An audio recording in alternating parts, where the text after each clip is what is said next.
Eu, há 10 No anos shape. atrás, eu era mais velho do que agora. Olha, Tô brincando, gente. Depois fomos pro Rio de Janeiro quando eu tinha cerca de 7 para 8 anos de idade, que minha irmã foi convidada pelo Flamengo, tinha uma possibilidade de trabalho para o meu pai, trabalho para minha mãe. Foram esses 8 anos de muita dificuldade, de não ter o que comer muitas vezes. Mesmo muito jovem, foi ali que eu decidi que um dia eu seria um campeão. No ar, mais uma edição do Tropicast, o podcast aqui da Tropical. Bárbara Vita, presente nosso convidado de hoje. Diego Hipólito dispensa apresentações, né, Diego? Que Tudo bom, sensacional. gente? Tudo Muito jóia, você? obrigada pela sua presença. Sempre bem. Tô muito feliz de estar com A vocês. gente também né? tá muito feliz de te receber. Obrigado. Só te conhecia pela televisão. É, mas diferente, diferente, tô diferente. Não, ó, Tá eu igual. achei Tô muito assim, gente, pelo amor de Deus, as parcerias têm Não. que dar certo. Você... Não, mas agora.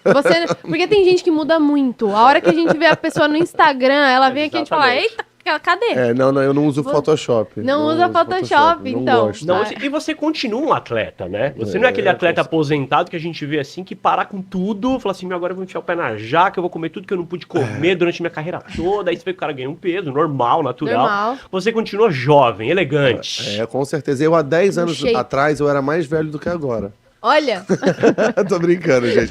Não, mas eu sempre me cuido bastante. Eu acho que o Cuida, mais né? importante, eu gosto muito de academia, eu gosto de cuidar, na realidade, de questões de estética também, sempre pela questão não é de padrão, né, mas e sim pelo que faz bem pra gente, né?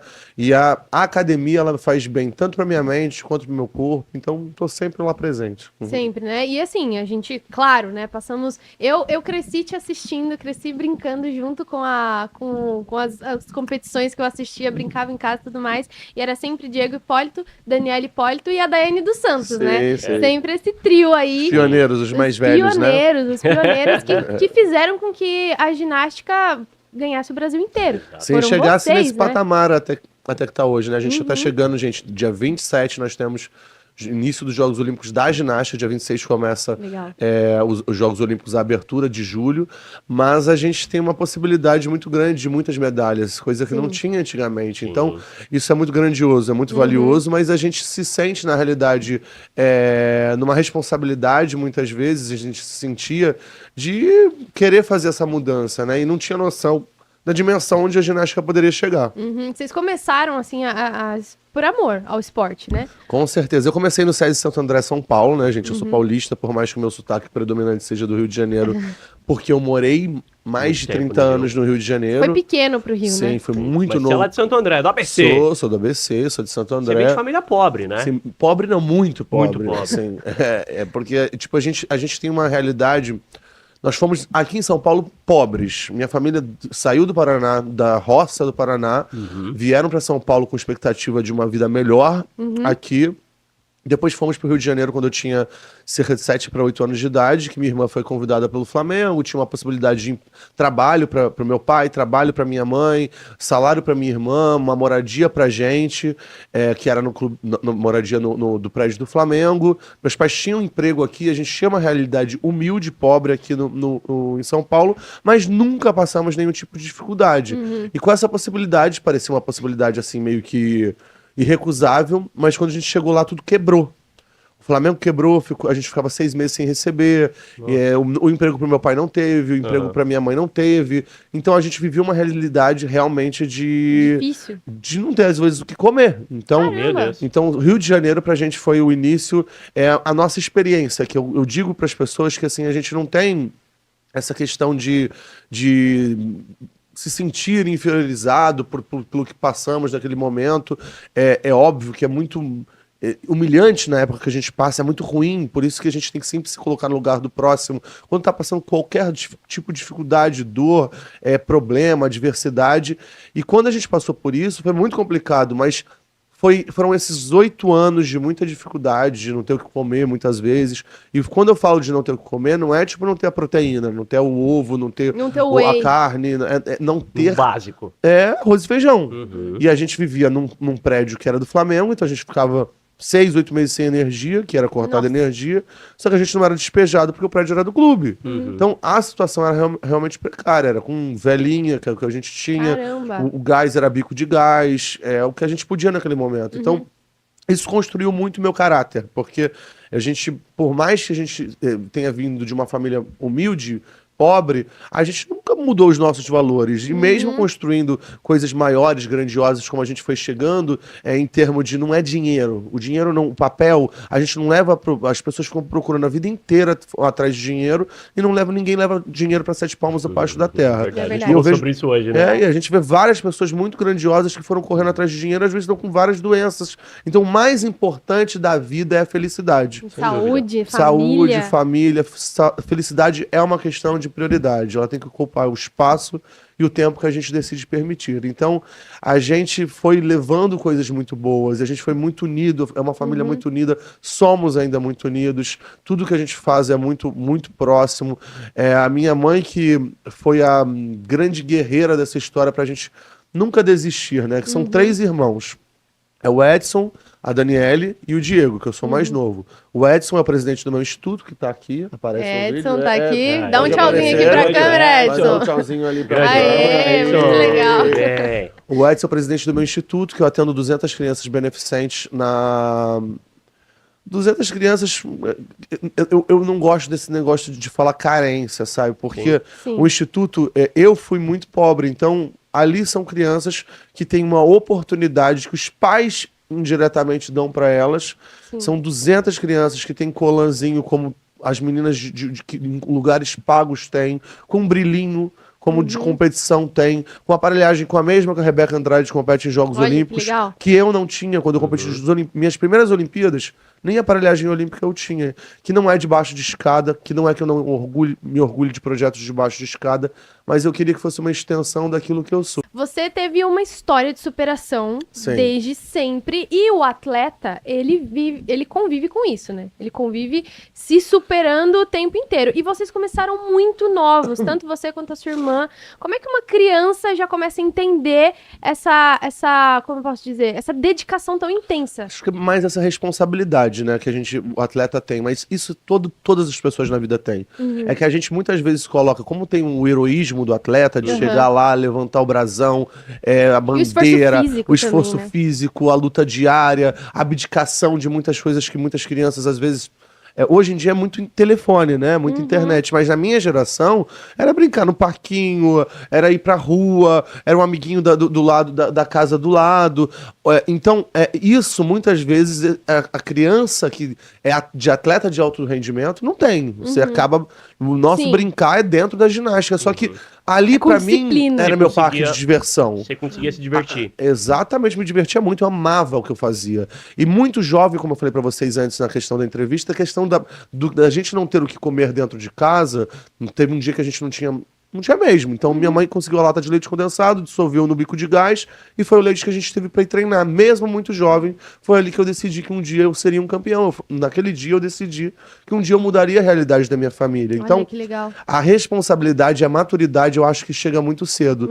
Por mais que eu, assim, depois que eu deixei de ser atuante, que eu corrijo muitas pessoas com uma fala, nunca ex-ginasta, nunca ex-médico, nunca ex-advogado. Eterno ginasta. Sim, foi o que eu falei no início. Eterno Você é um parte da atleta. sua- da Você é um sua- atleta. Então, Essência, né? exatamente. Então, em cima disso, quando eu deixei de ser atuante, eu me senti um pouco perdido, porque uma vida toda atribulada, Sim. você tem que sempre reconstruir seus sonhos e seus valores, né? Sim. Eu, desde pequeno, eu achava que eu seria artista. E a ginástica é ginástica Sim. artística, Claro. eu não deixava de ser um artista. Só que eu achava que eu ia ser cantor, eu achava que eu ia migrar pro lado da arte e cultura, que é o que eu gostava. Só que eu tive uma oportunidade. Quando Deus dá um talento pra gente, a gente tem que usar ele. Você se inspirou na sua irmã? Ela começou primeiro? Muito, total, pela Dani. A Dani, a gente foi pro Rio de Janeiro quando a minha irmã tinha 10 anos de idade, meu irmão 12 e eu 8. E a Dani, a gente tava indo por conta da Daniela Hipólito. Aham. Daniele, Matias e Hipólito, né? Que nós somos. Nós temos o Matias no meio também, mas o nome Artístico, fantasia né? ficou O nome Diego Hipólito famoso. mesmo. Isso, Diego e Daniela Hipólito, os irmãos Hipólito. E quando fomos pro Rio de Janeiro, a gente foi pela minha irmã. Sim. Então eu fui seguindo os passos da Dani. Eu queria ser como a Daniela Hipólito. Era um esporte não praticado por homens. Era um verdade. esporte totalmente, Você foi predominantemente totalmente pioneiro. predominantemente feminino.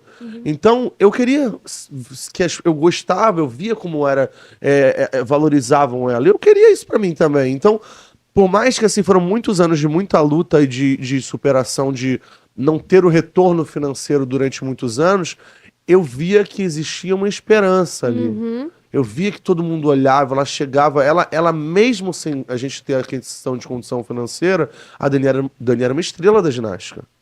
Então, eu me recordo, assim, algo que ficou muito marcante pra mim. Minha irmã tinha 13 anos de idade, Jogos Pan-Americanos de Winnipeg, em 1999. Ela era favorita do Jogos Pan-Americanos. Jogos Pan-Americanos era a favorita de ganhar o ouro no individual geral, era a favorita de praticamente tudo. A primeira vez uma menina brasileira melhor que as americanas. Olha só, gente. E eu lembro que, imagina a responsabilidade que o Brasil colocou em cima de uma menina de 13 anos de idade. E eu lembro quando a Dani caiu, nas entrevistas, as pessoas foram tão cruéis com uma menina de 13 anos, falaram que ela tinha problemas psicológicos. Oxi. Eu não me esqueço de um choro que ela teve, que apareceu, acho que foi na ESPN ou no Sport TV na época, não lembro quem que televisionou. Eu tinha 11 anos e aquilo doeu dentro do meu coração. Acho que vocês como família, né? A gente sempre foi muito unido. Aham. Então, e eu vi que ali, eu acho que assim, a Dani foi muito...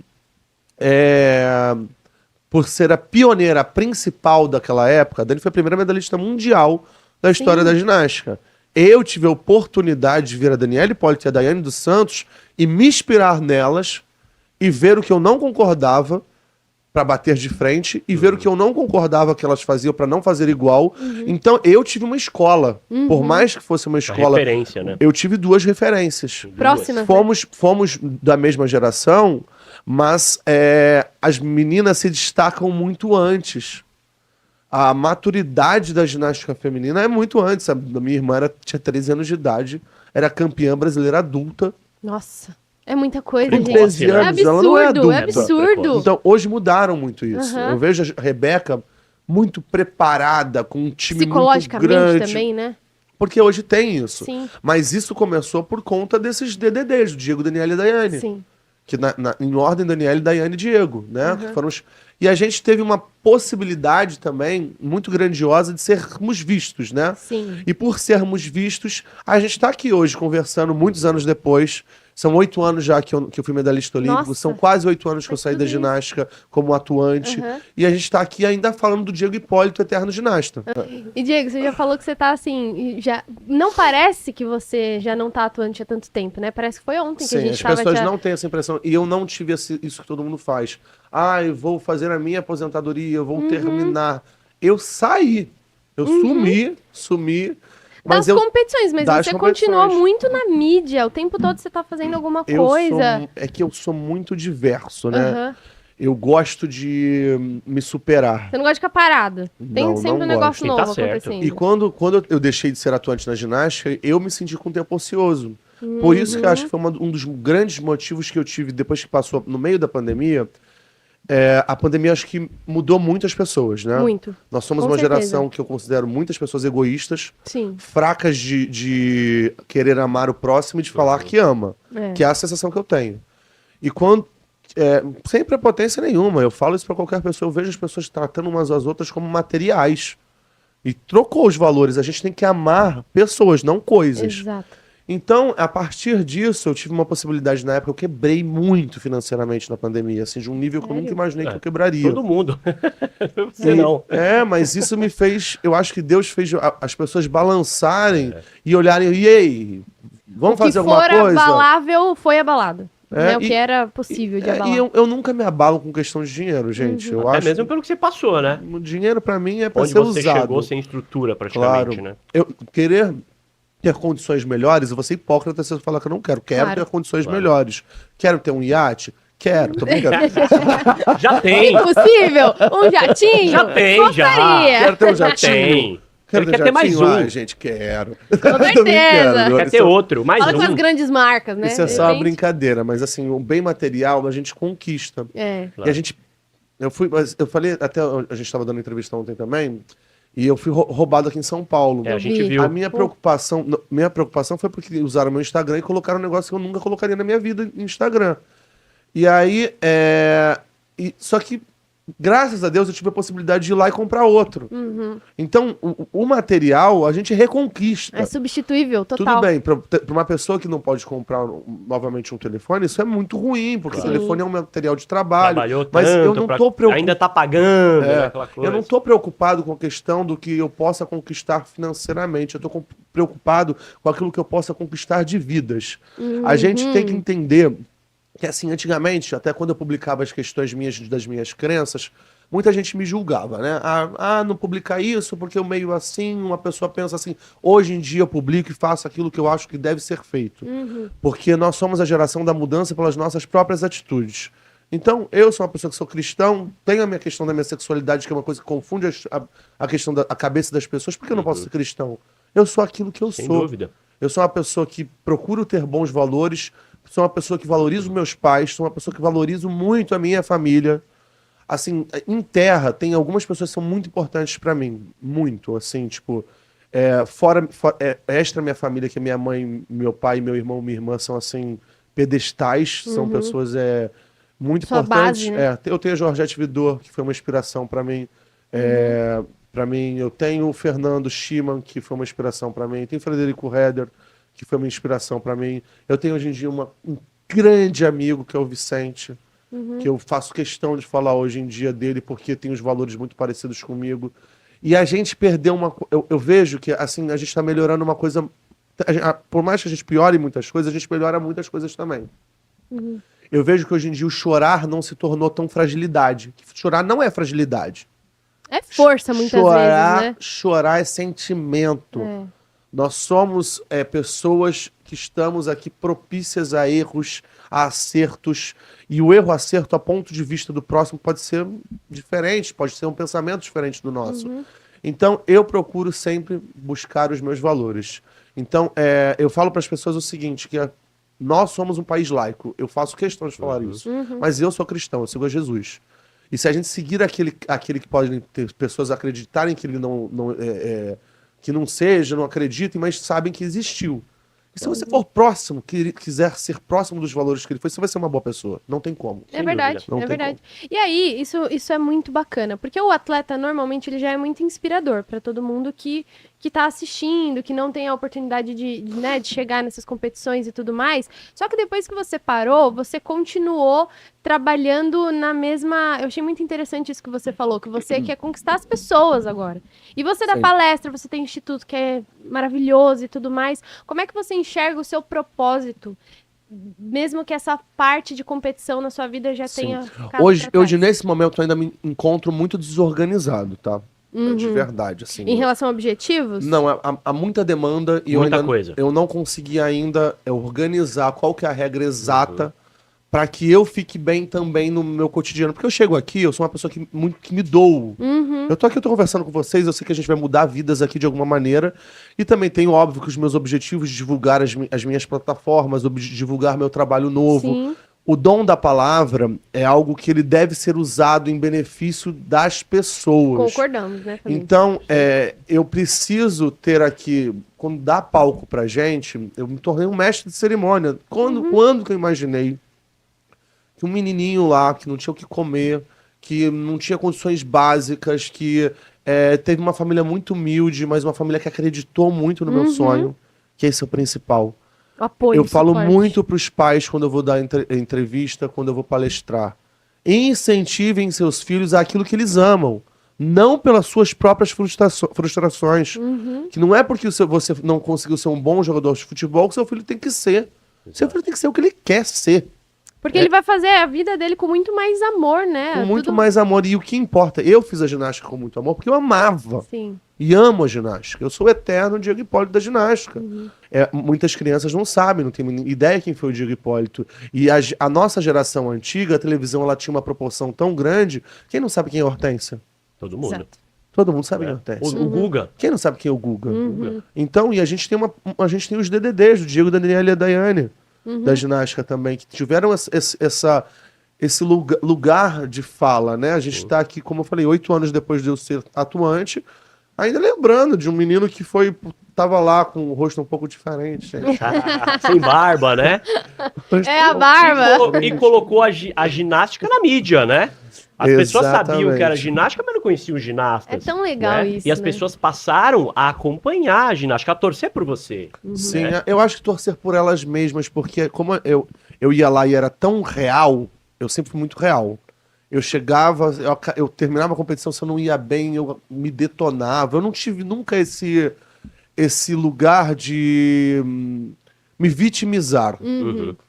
Eu errava, eu admitia que eu errava, eu pedia desculpas, eu era muito. A televisão foi tão um reality na minha vida, que ela era tão presente, e eu sempre fui tão justo com os repórteres, eu sempre fui tão próximo para que eu mostrasse a ginástica da maneira como era, que isso fez crescer muito, né? A gente Sim. está hoje tão próximo dos Jogos Olímpicos, a gente está tão próximo de tantas coisas positivas. Se a gente não falar o bem no dia de hoje, profetizar o bem, decretar o bem, a gente tá fortalecendo o ruim na gente se a gente falar coisas ruins. Porque Se tem eu olhar muita gente falando, né? muito, se olhar para baixo, eu vou encontrar um abismo, não é? Sim. Então, se você olhar para frente, desejar o bem, que é muito que eu falo sobre a minha crença, né? Sobre os julgamentos que a gente tem. Quando eu vou, por exemplo, a um culto, à igreja, aonde que eu for e qualquer pessoa onde vai, eu não tô olhando para a pessoa do meu lado, eu tô olhando para o Olhando céu, pra que eu tô Cristo. olhando para Jesus. Então, é isso que a gente tem que fazer quando a gente vai nos lugares. A gente tem que olhar, admirar. É sensacional. Você é extremamente inspirador aqui pra Tropical, viu, Diego? Muito.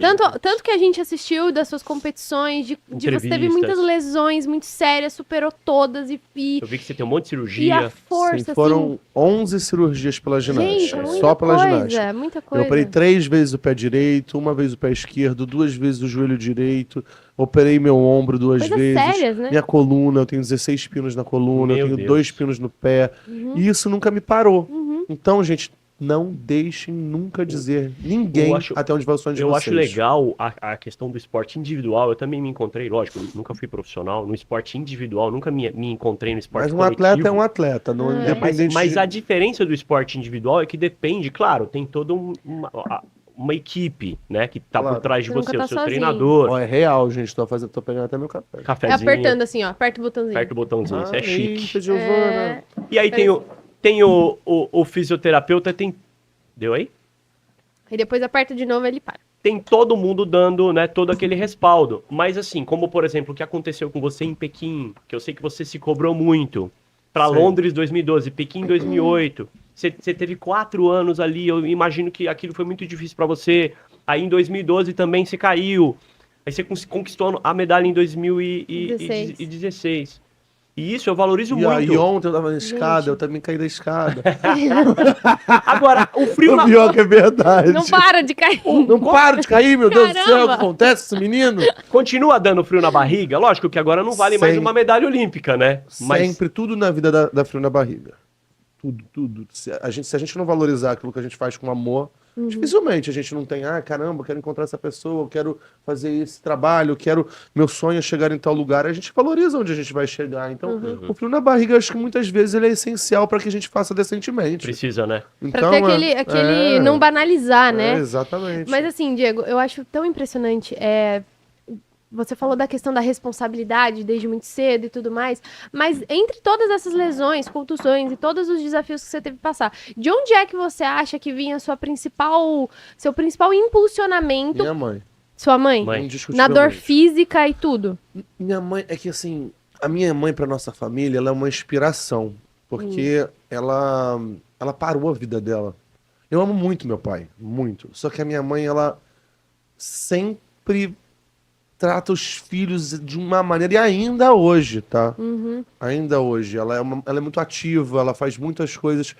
E quando, em 2001, a gente não tinha condição nenhuma de levar minha irmã para o Campeonato Mundial, nem a confederação, nem o clube, a minha mãe conseguiu, na época, falar com o Ronaldo Fenômeno, e foi ele que arcou com todas as despesas de todas as viagens da minha irmã para esse Campeonato Mundial. E Ela dava cara. foi onde minha irmã pra isso. conseguiu a primeira medalha mundial da história da ginástica. Então, nisso eu Nossa. aprendi que a gente tem que sempre pedir. O não a gente já tem. Claro. Tem que ir atrás. Não, certa vez aconteceu uma coisa, gente, eu acho isso uma coisa muito surreal. A gente teve um problema financeiro, a gente perdeu algo que foi de muito valor para nossa família. Só que tudo que a gente se perde financeiro, a gente pode reconquistar ou reconquistar de outra maneira. E eu não sei como a minha mãe conseguiu falar com o Luciano Huck. Meu Deus. Ela conseguiu falar com o Fenômeno, conseguiu falar com o Luciano Huck. Agora eu entendo porque a sua mãe é sua Tá, maior inspiração. também Tá entendi. explicado. Juro. E aí? Eu fiquei um pouco impressionado, porque isso não tem tanto tempo. Isso deve ter uns, sei lá, uns 8 anos. Não sei, não sei se tem isso tudo. Tem um tempo eu falei assim, gente, como é que você tem o telefone do Luciano Huck? Ah, mas você já era o Diego Hipólito famoso. Já, mas mesmo assim, mas tudo bem, Mas mas. ajudou, né? Mas Daniela como? Hipólito, Como? Diego. Não, gente. Mas a difícil, questão é mas- essa falta de medo, né? Mandou um zap Porque pro tem gente Luciano. que fica envergonhada e tudo mais, e A ela é minha essa mãe pessoa que faz vai... o que dá na cabeça dela, tá? E deu certo? ela- E o contato deu certo? Não, assim, não influenciou pra situação, porque era uma questão que envolvia advogado, que eu acho que assim, o maior problema da atualidade é que quem manda na sociedade são os inteligentes, nem sempre os justos. É. Então, isso Nossa. faz a gente amadurecer, só que a gente não pode perder nossos valores. Sim. Então, o que a gente tem que fazer é ser inteligente e justo também. Claro. Então, muitas vezes a falta de conhecimento é colocada como burrice. Não é Não é burrice, é necessariamente falta de conhecimento. O inteligente é honesto também, né? Nem sempre. Nem sempre, né? não, Nem não, sempre. não existe regra pra nada. Mas a gente mesmo depois de com 30 anos de idade, eu não tinha nenhuma noção de nada de questão financeira. Nada, porque eu nunca mexi com o meu próprio dinheiro. Então, com 30 anos de idade, você vai achar que o Diego Hipólito, que conquistou tudo, que bem financeiramente, com fama. tudo, não entende de dinheiro, não entende de como usar o dinheiro dele, eu não sabia, nunca entendi de contrato. Quem entende de contrato é para mim advogado. Sim. Então, e muitas vezes, durante muitos anos, olharam para nossa família como é horrível falar isso, mas muitas pessoas decentes passaram. Como eu citei alguns nomes decentes aqui, que eu sou grato pro resto da vida. Eu posso nem falar com a pessoa, por exemplo, mas eu esqueci de incluir o Bruno Chateaubriand. As pessoas importantes da minha vida, assim, extra minha família.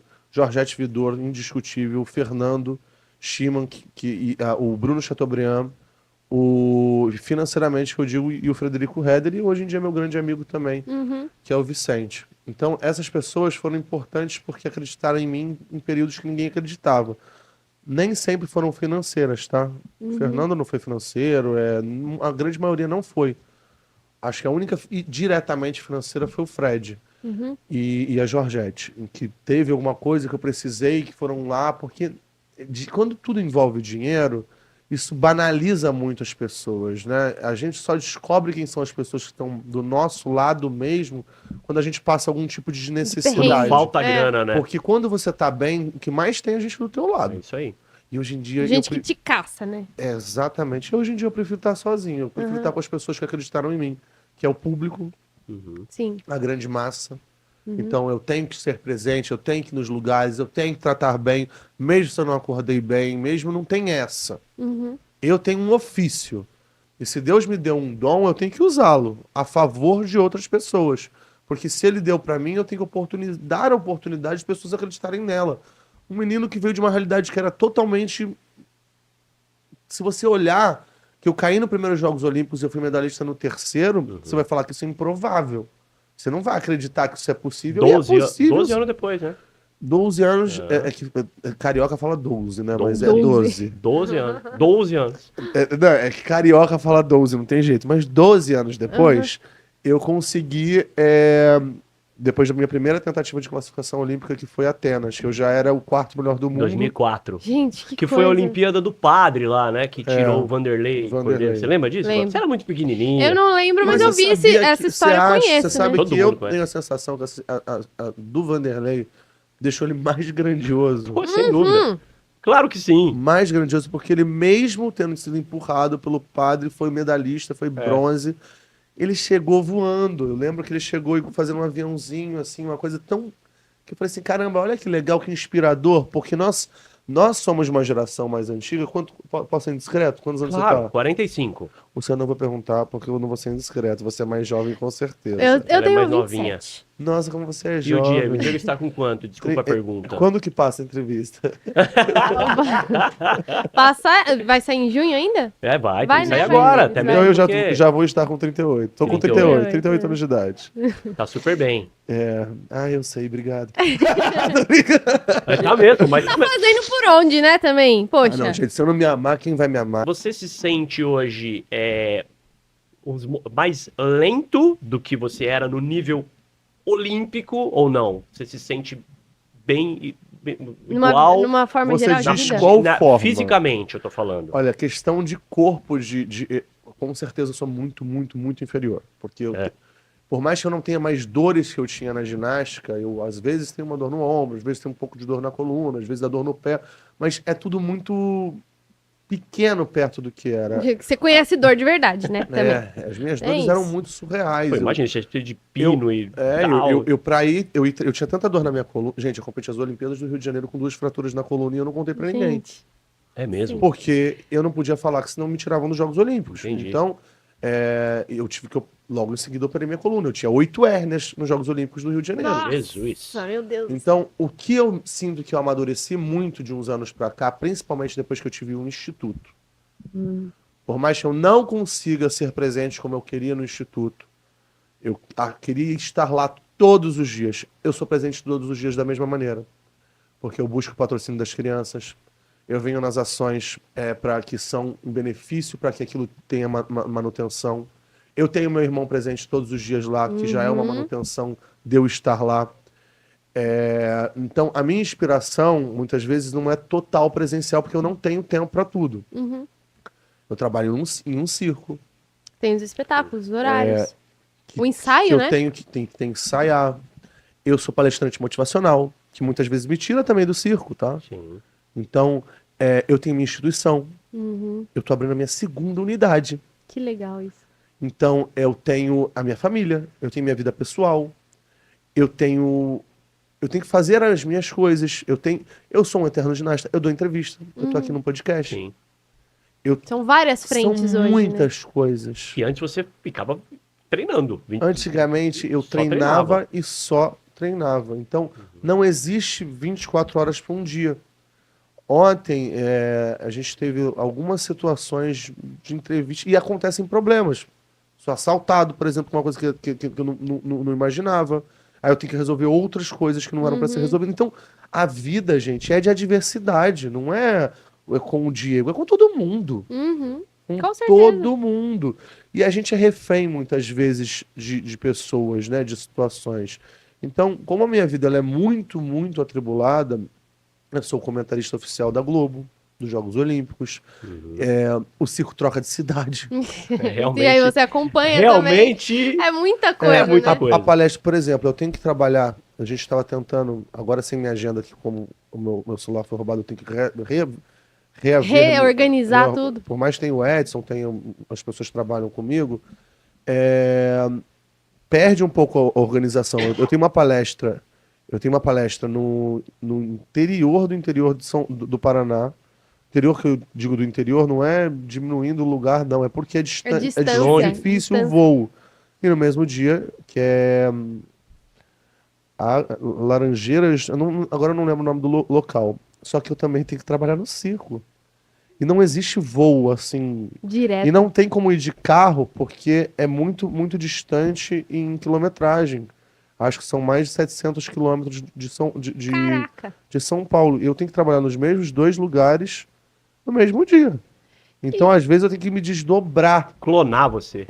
Me desdobrar. E eu chego sendo da mesma maneira. E tenho que cuidar da minha voz. Porque agora é seu instrumento de trabalho Sim. também. Porque o meu maior instrumento de Aham. trabalho é minha voz. E sempre foi, tá? Mesmo como ginasta, não adiantaria nada eu ter ganho os meus títulos mundiais e não conseguir falar para as pessoas. Claro. Mostrar a realidade. É Eu verdade. acho que isso humanizou muito Comunicação, né? a pessoa Diego. Isso que me deixou mais próximo das pessoas. Mostrar, caramba, pô, o cara é igual a mim.